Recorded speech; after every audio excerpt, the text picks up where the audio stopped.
ओम गणेशाय नमः। प्रेम से बोलिए लक्ष्मीपति विष्णु भगवान जी की जय, राधा रानी श्री कृष्ण भगवान जी की जय। प्यारे भक्तों, मार्गशीर्ष मास की शुरुआत हो चुकी है। हिंदू कैलेंडर के अनुसार मार्गशीर्ष मास 9वां महीना होता है। इसे अगहन, मगसर, मंगशीर जैसे नामों से भी जाना जाता है। इस मास को सभी महीनों में से श्रेष्ठ माना जाता है। ग्रंथ गीता में भगवान श्री कृष्ण ने स्वयं इस माह की महत्ता का वर्णन किया है। महीनों में मार्गशीर्ष और ऋतुओं में मैं बसंत हूँ। इसके साथ ही कहा जाता है कि इस मास से ही सतयुग का आरंभ हुआ था। इसलिए मार्गशीर्ष मास में देवी देवता की पूजा अर्चना करने के साथ ध्यान तप आदि करने से शुभ फलों की प्राप्ति होती है। इस महीने में श्री कृष्ण भगवान की पूजा करने से और कथाओं का श्रवण करने से विशेष फल की प्राप्ति होती है। इसके अलावा भगवान शिव और विष्णु जी की भी पूजा अर्चना करना बहुत शुभ माना जाता है। इस मास में शिव जी की पूजा करने से धन संपदा और सौभाग्य का आशीर्वाद प्राप्त होता है और इसके साथ ही जीवन में आने वाली सभी बाधाओं से छुटकारा मिल जाता है। तो आइए प्यारे भक्तों, आज की इस वीडियो में हम श्रवण करेंगे सभी मनोकामना को पूर्ण करने वाली मार्गशीर्ष मास की 5 महापुण्य फल देने वाली पावन कथा। एक बार एक व्यक्ति था। वह एक संत जी के पास गया और कहता है कि संत जी, मेरा एक बेटा है, ना तो पूजा पाठ करता है और ना ही भगवान का नाम लेता है। आप कुछ ऐसा कीजिए कि उसका मन भगवान में लग जाए। संत जी कहते हैं, ठीक है बेटा, एक दिन तू उसे मेरे पास लेकर आ जा। अगले दिन वो व्यक्ति अपने बेटे को लेकर संत जी के पास गया। अब संत जी उसके बेटे से कहते हैं, बेटा बोल राधे राधे। बेटा कहता है, मैं क्यों कहूँ? संत जी कहते हैं, बेटा बोल राधे राधे। वो इसी तरह से मना करता रहा और अंत तक उसने यही कहा कि मैं क्यों कहूँ राधे राधे। संत जी ने कहा, जब तुम मर जाओगे और यमराज के पास जाओगे तब यमराज तुमसे पूछेंगे कि कभी भगवान का नाम लिया है, कोई अच्छा काम किया है, तब तुम कह देना कि मैंने जीवन में एक बार श्री राधा रानी के नाम को बोला है, बस एक बार। इतना बताकर वह चले गए। समय व्यतीत हुआ और एक दिन वो मर गया। यमराज के पास पहुंचा। यमराज ने पूछा, कभी कोई अच्छा काम किया है? उसने कहा, हाँ महाराज, मैंने जीवन में एक बार श्री राधा रानी के नाम को बोला है, आप उसकी महिमा बताइए। यमराज सोचने लगे कि एक बार नाम की महिमा क्या होगी, इसका तो मुझे भी नहीं पता है। यम बोले, चलो इंद्र के पास वो ही बताएंगे। तो वो व्यक्ति बोला, मैं ऐसे नहीं जाऊंगा, पहले पालकी लेकर आओ, उसमें बैठकर जाऊंगा। यमराज ने सोचा ये बड़ी मुसीबत है। फिर भी पालकी मंगवाई गई और उसे बैठाया। कहार लग गए। वो बोला, यमराज जी, सबसे आगे वाले कहार को हटाकर उसकी जगह आप लग जाइए। यमराज जी ने ऐसा ही किया। फिर सब मिलकर इंद्र के पास पहुंचे और बोले कि एक बार श्री राधा रानी के नाम लेने की महिमा क्या है? इंद्र बोले, महिमा तो बहुत है, पर क्या है ये मुझे भी नहीं मालूम। बोले कि चलो ब्रह्मा जी को पता होगा, वो ही बताएंगे। वो व्यक्ति बोला, इंद्र जी, ऐसा है, दूसरे कहार को हटाकर आप यमराज जी के साथ मेरी पालकी उठाइए। अब एक और यमराज जी पालकी उठा रहे हैं और दूसरी तरफ इंद्र लगे हुए हैं। पहुंचे ब्रह्मा जी के पास। ब्रह्मा जी ने सोचा कि ऐसा कौन सा प्राणी ब्रह्मलोक में आ रहा है जो स्वयं इंद्र और यमराज पालकी उठाकर ला रहे हैं। ब्रह्मा के पास पहुंचे। सभी ने पूछा कि एक बार श्री राधा रानी के नाम लेने की महिमा क्या है? ब्रह्मा जी बोले, महिमा तो बहुत है, पर वास्तविकता क्या है कि ये मुझे भी नहीं पता, लेकिन हाँ, भगवान शिव जी को जरूर पता होगा। वो व्यक्ति बोला कि तीसरे कहार को हटाइए और उसकी जगह ब्रह्मा जी आप लग जाइए।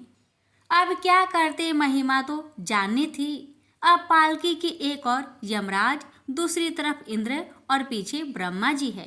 सब मिलकर भगवान शिव के पास गए और भगवान शिव से पूछा कि प्रभु, श्री राधा रानी की नाम की महिमा क्या है? केवल एक बार नाम लेने की महिमा आप कृपा करके बताइए। भगवान शिव बोले कि मुझे भी नहीं पता, लेकिन भगवान विष्णु जी जरूर जानते होंगे। वो व्यक्ति शिव जी से बोला कि अब आप भी पालकी उठाने में लग जाइए। इस प्रकार ब्रह्मा, शिव, यमराज और इंद्र चारों उस व्यक्ति की पालकी उठाने में लग गए और विष्णु जी के लोग पहुंचे। विष्णु जी से पूछा कि एक बार श्री राधा रानी के नाम लेने की महिमा क्या है? विष्णु जी बोले, अरे, जिसकी पालकी को स्वयं मृत्यु के राजा यमराज, स्वर्ग के राजा इंद्र, ब्रह्मलोक के राजा ब्रह्मा और साक्षात भगवान शिव उठा रहे हो, इससे बड़ी महिमा क्या होगी? जब सिर्फ एक बार श्री राधा रानी का नाम लेने के कारण आपने इसको पालकी में उठा ही लिया है, तो अब ये मेरी गोद में बैठने का अधिकारी हो गया है। भगवान श्री कृष्ण ने स्वयं कहा है कि जो केवल रा बोलते हैं तो मैं सब काम छोड़ खड़ा हो जाता हूँ, और जैसे ही कोई धा शब्द का उच्चारण करता है तो मैं उसकी ओर दौड़ लगाकर उसे अपनी गोद में भर लेता हूँ। तो प्यारे भक्तों, मिलकर बोलिए राधे राधे।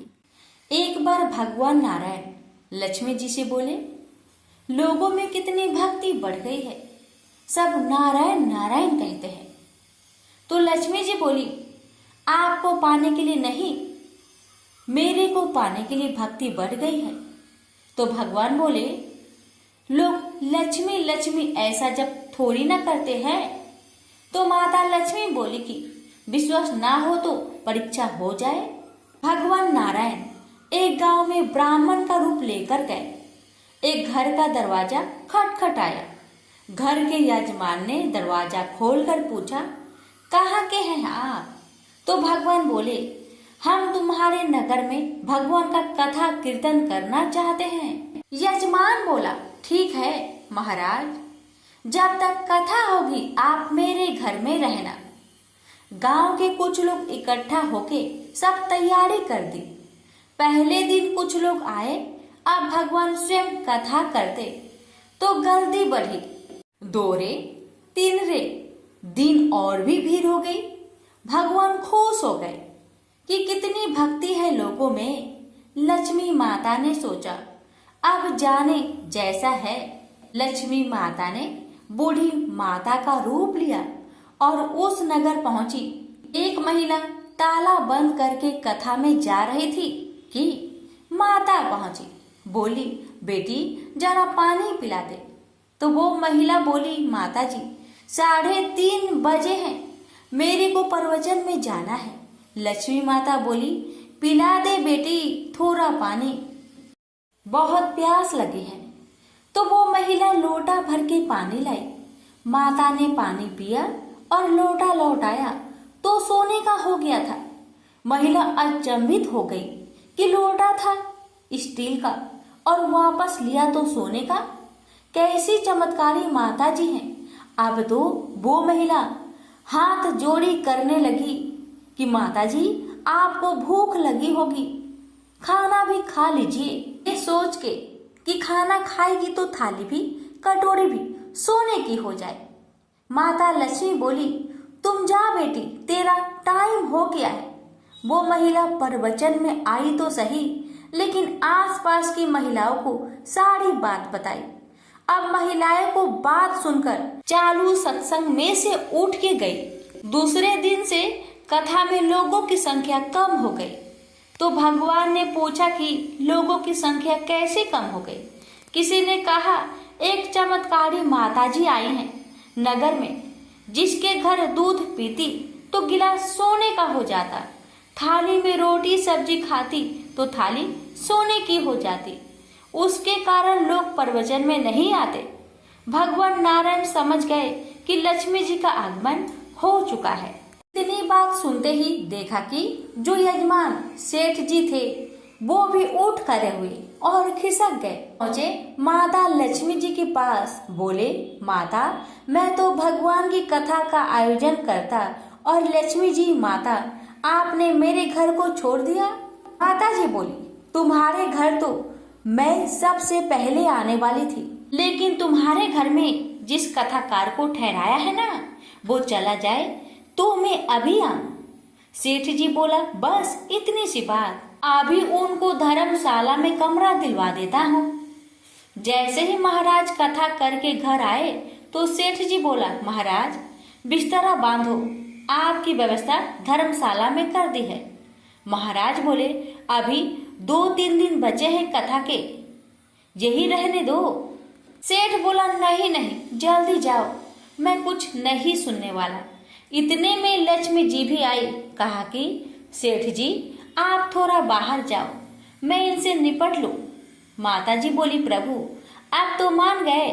भगवान नारायण बोले, हाँ लक्ष्मी, तुम्हारा प्रभाव तो है, लेकिन एक बात तुमको भी मेरी माननी पड़ेगी कि तुम तब आई जब संत के रूप में मैं यहाँ आया।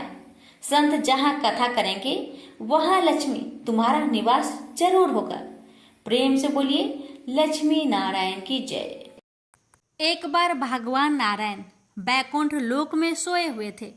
उन्होंने सपने में देखा कि करोड़ों चंद्रमाओं की कांति वाले, त्रिशूल डमरूधारी, स्वर्ण भरण भूषित, सुरेंद्र बंदित, सिद्धि सेवित, त्रिलोचन भगवान शिव प्रेम और आनंदातिरिक्त से उन्मत्त होकर उनके सामने नृत्य कर रहे हैं। उन्हें देखकर भगवान विष्णु हर्ष से गदगद हो उठे और अचानक उठकर बैठ गए। कुछ देर तक ध्यानस्थ बैठे रहे। उन्हें इस प्रकार बैठे देखकर श्री लक्ष्मी जी पूछने लगी, भगवान आपके इस प्रकार अचानक निद्रा से उठकर बैठने का क्या कारण है? भगवान ने कुछ देर तक उनके इस प्रश्न का कोई उत्तर नहीं दिया और आनंद में निमग्न चुपचाप बैठे रहे। कुछ देर बाद हर्षित होते हुए बोले, देवी मैंने अभी स्वप्न में भगवान श्री महेश्वर का दर्शन किया है। उनकी छवि ऐसी अपूर्व, आनंदमयी एवं मनोहर थी कि देखते ही बनती थी।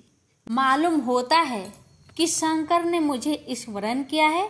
अहो भाग्य, चलो कैलाश में चलकर हम लोग महादेव के दर्शन करें। ऐसा विचार कर दोनों कैलाश की ओर चल दिए।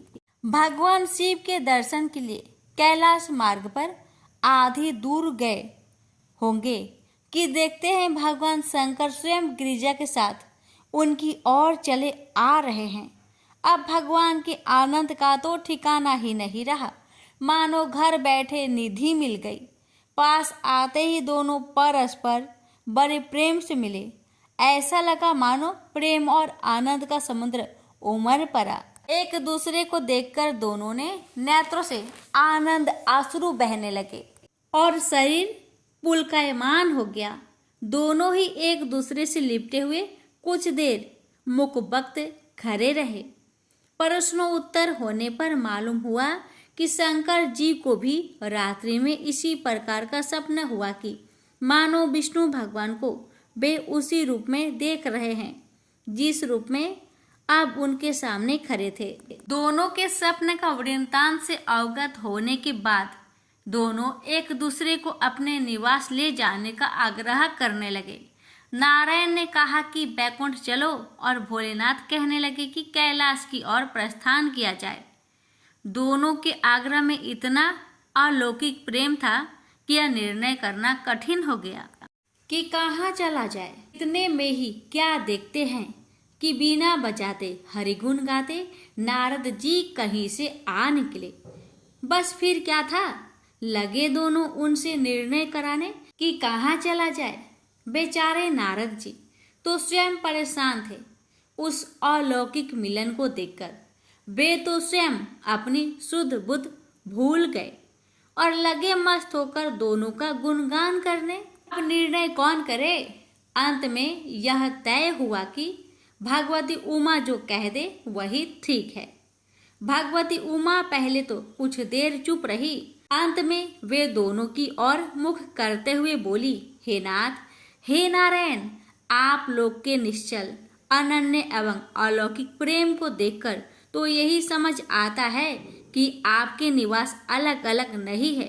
जो कैलाश है वही बैकुंठ है और जो बैकुंठ है वही कैलाश है। केवल नाम में ही भेद है।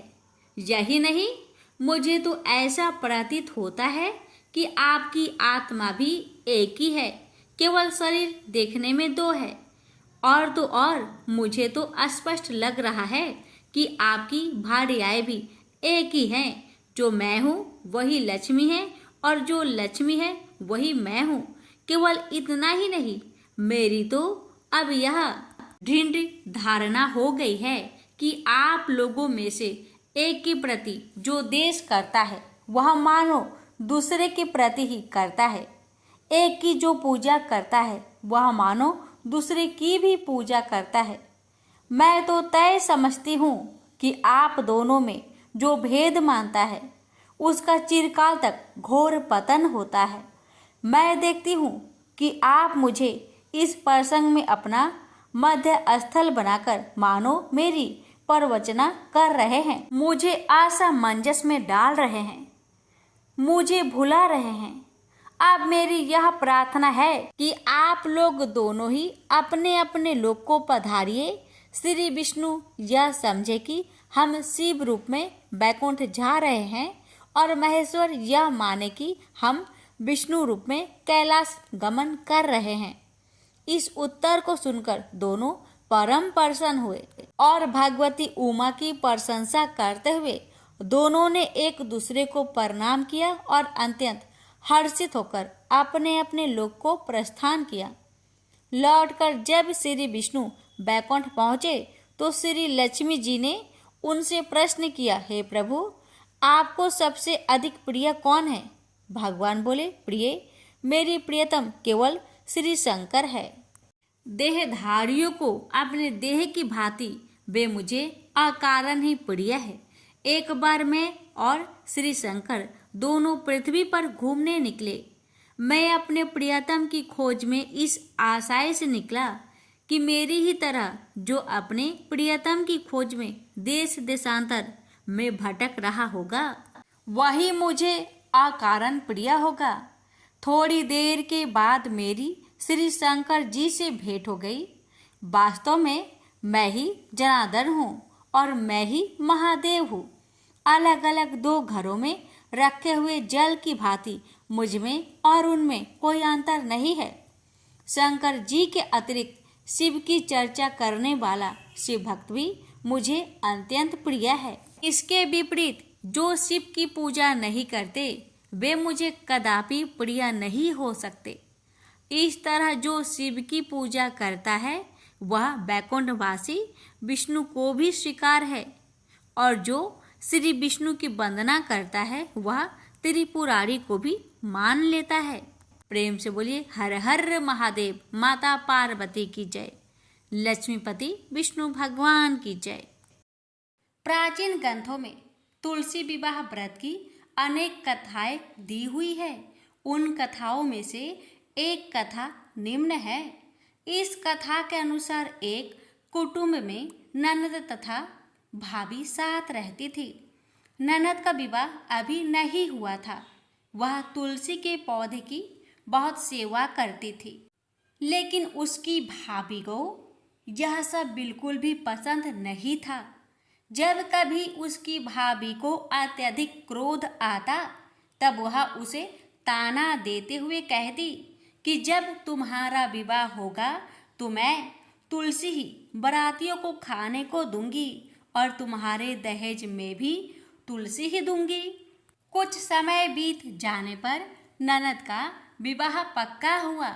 विवाह के दिन भाभी ने अपनी कथनी अनुसार बारातियों के सामने तुलसी का गमला फोड़ दिया और खाने के लिए कहा।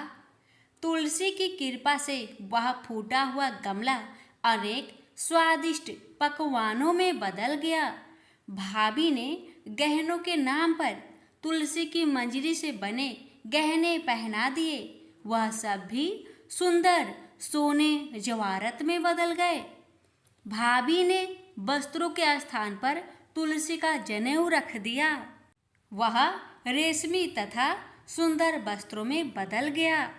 ननद की ससुराल में उसके दहेज की बहुत प्रशंसा की गई। यह बात भाभी के कान तक भी पहुंची। उसे बहुत आश्चर्य हुआ। उसे अब तुलसी माता की पूजा का महत्व समझ आया। भाभी की एक लड़की थी। वह अपनी लड़की से कहने लगी कि तुम भी तुलसी की सेवा किया करो, तुम्हें भी बुआ की तरह फल मिलेगा। वह जबरदस्ती अपनी लड़की से सेवा करने को कहती, लेकिन लड़की का मन तुलसी सेवा में नहीं लगता था। लड़की के बड़े होने पर उसके विवाह का समय आता है। तब भाभी सोचती है कि जैसा व्यवहार मैंने अपनी ननद के साथ किया था, वैसा ही मैं अपनी लड़की के साथ भी करती हूँ, तो यह भी गहनों से लद जाएगी और बरातियों को खाने में पकवान मिलेंगे। ससुराल में इसे भी बहुत इज्जत मिलेगी।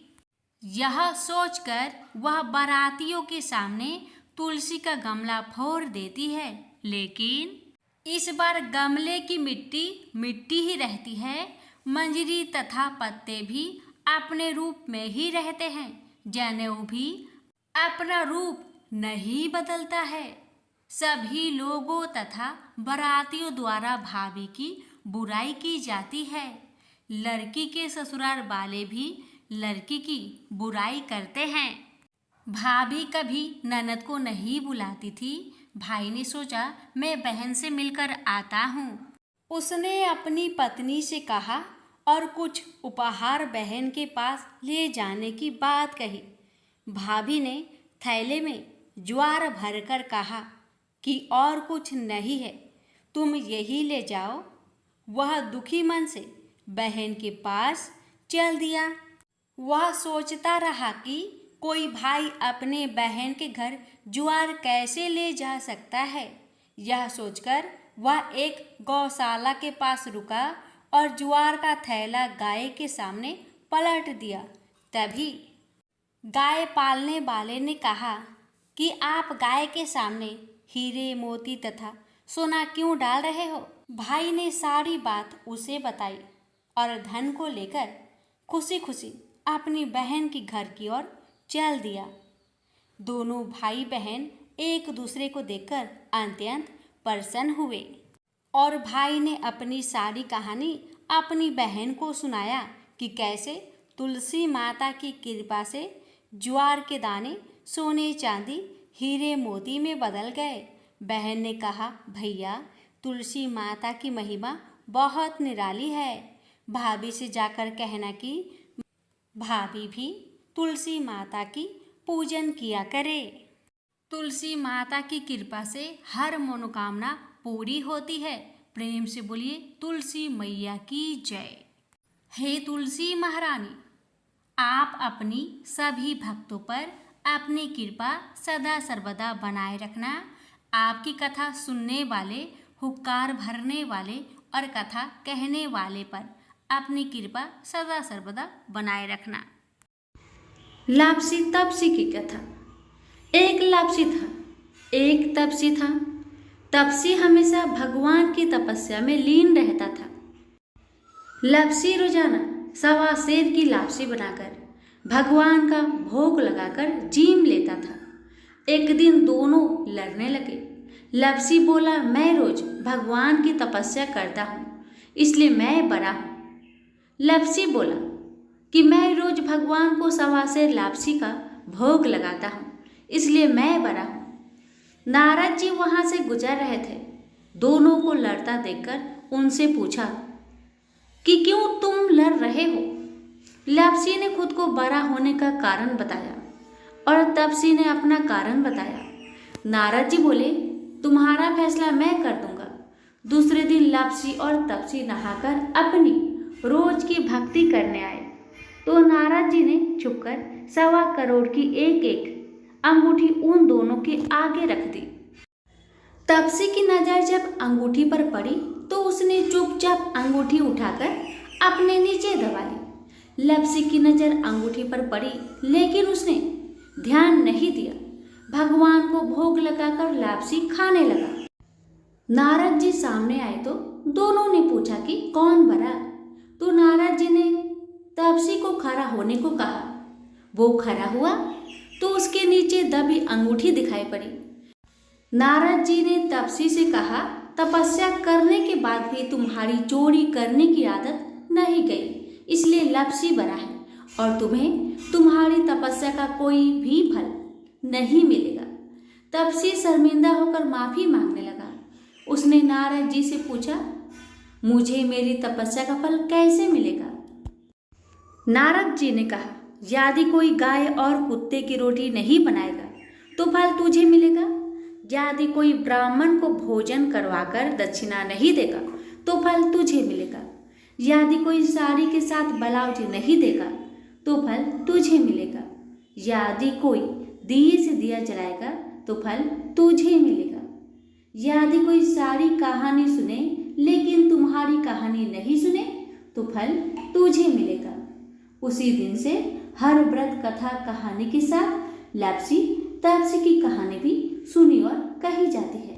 प्रेम से बोलिए लक्ष्मी नारायण की जय।